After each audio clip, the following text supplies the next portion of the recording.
Effects of communism and capitalism on Europe. I hope communism और capitalism का सबको पता होगा, लेकिन इफ़ेक्ट्स के बारे में कुछ दोस्त पूछ रहे थे, तो उसके लिए मैं मैसेज रिकॉर्ड कर रहा हूँ कि effects of communism and capitalism on Europe, Europe पे इसके इफ़ेक्ट्स क्या थे। तो भाई स्टोरी शुरू होती है सेकेंड वर्ल्ड वार जब ख़त्म हुई, तो जो यूरोप था वो दो हिस्सों में तकसीम हो गया, एक ईस्ट यूरोप और दूसरा वेस्ट यूरोप। जो ईस्ट यूरोप था उसको डोमिनेट कर रहा था यूएसएसआर, मतलब वो यूएसएसआर की सरबराही में था सारा, मतलब यूएसएसआर की वो सैटेलाइट स्टेट्स थी। ईस्ट यूरोप जो था, ईस्ट यूरोप में आता है Poland, Hungary, Romania, Bulgaria, Bulgaria, Yugoslavia, Albania, Czechoslovakia, Slovakia और ईस्ट जर्मनी वगैरह। इस तरह की जो कंट्रीज़ हैं वो आती हैं ईस्ट यूरोप में।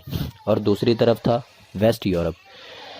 वेस्ट यूरोप में था बाकी जो कंट्रीज़ थी, फ्रांस थी, ब्रिटेन थी और बेल्जियम, और ये जो सारी कंट्रीज़ हैं लाइक इटली वगैरह, ये सारी वेस्ट जर्मनी में थी।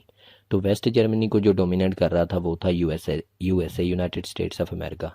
तो यूनाइटेड स्टेट्स ऑफ अमेरिका आ गया कैपिटलिज्म की तरफ और यूएसएसआर आ गया कम्युनिज्म की तरफ। यूएसएसआर के पास ईस्ट यूरोप है और कैपिटलिस्ट जो कि यूएसए है उसके पास वेस्ट यूरोप है। अब ईस्ट अब जो कि ईस्ट यूरोप था उसमें इन दोनों यूरोप्स में, ईस्ट यूरोप और वेस्ट यूरोप में मुआशी पॉलिसीज़ की एक रेस शुरू हो गई, जिसमें वेस्ट यूरोप जो था यूएसए के अंडर, यूएसए मार्शल प्लान लेकर आया जून 1947 में। मार्शल प्लान के तहत उसने अपनी जो वेस्ट यूरोप की कंट्रीज़ थी जो कि जंग में इफेक्टेड हुई थी, उन सब की मदद के लिए $13 बिलियन जो थे वो उनको दिए, उनकी बहाली के लिए। उसके मुकाबले में जो ईस्ट यूरोप था जो कि यूएसएसआर के अंडर था, उसमें यूएसएसआर कम्युनिज्म इंफॉर्मेशन ब्यूरो के नाम से एक उसने तंजीम बनाई, जिसके तहत वो मार्शल प्लान के मुकाबले में मोल्टोव प्लान लेकर आया। वो भी एक इकोनॉमिक एड का प्लान था जो कि वेस्ट यूरोप की जो कंट्रीज़ थी, जिसमें कि पोलैंड, हंगरी, रोमानिया, बल्गेरिया और यूगोस्लाविया वगैरह थी, इनकी हेल्प के लिए थी। तो जून 1947 में मार्शल प्लान आया था यूएसए की तरफ से। तो 1947 के सितंबर के मंथ में ही इन्होंने मोल्टो प्लान इंट्रोड्यूस करवाया जो कि ईस्ट यूरोप की कंट्रीज़ को फाइनेंशियल एड प्रोवाइड कर रहा था। एक तो ये मार्शल प्लान और मोल्टो प्लान, एक पॉइंट ये बन गया। अब दूसरा पॉइंट जो उसमें आता है वो है 1948 में ब्लॉकेड ऑफ बर्लिन। जो बर्लिन थी जर्मनी की मेन सिटी, उसको 4 हिस्सों में तकसीम कर दिया गया था। 3 हिस्से जो थे वो वेस्ट यूरोप में थे और एक हिस्सा ईस्ट यूरोप में था जो कि यूएसएसआर के अंडर था।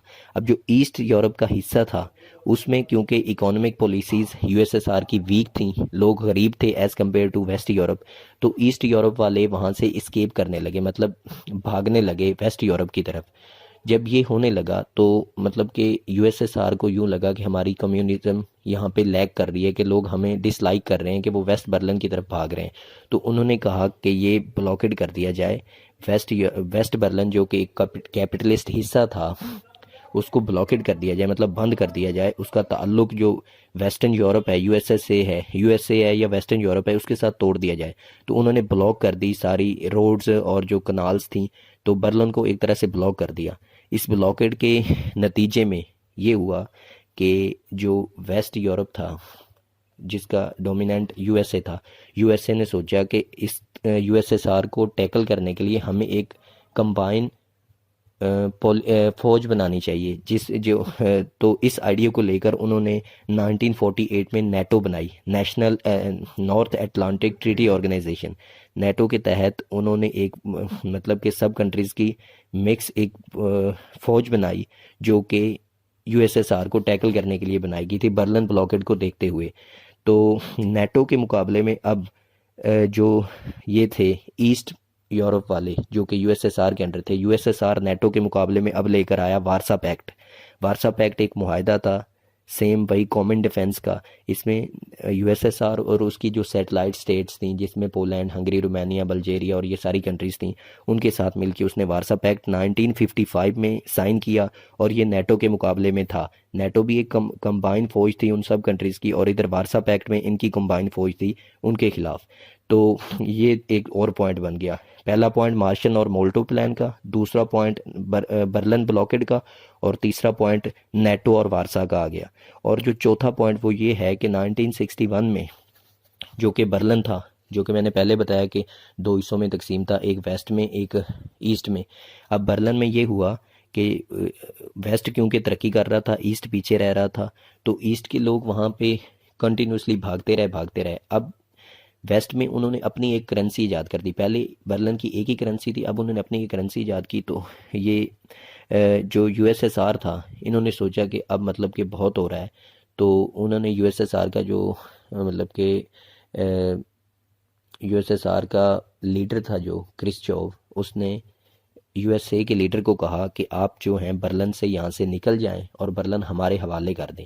अब जब यूएसए के लीडर ने जो कि I think John F Kennedy था तब, उसने इस जो कि डिमांड थी यूएसएसआर की कि बर्लिन से आप निकल जाएं, इसको मुस्तरद कर दिया, और उन्होंने कहा हम बर्लिन में रहेंगे।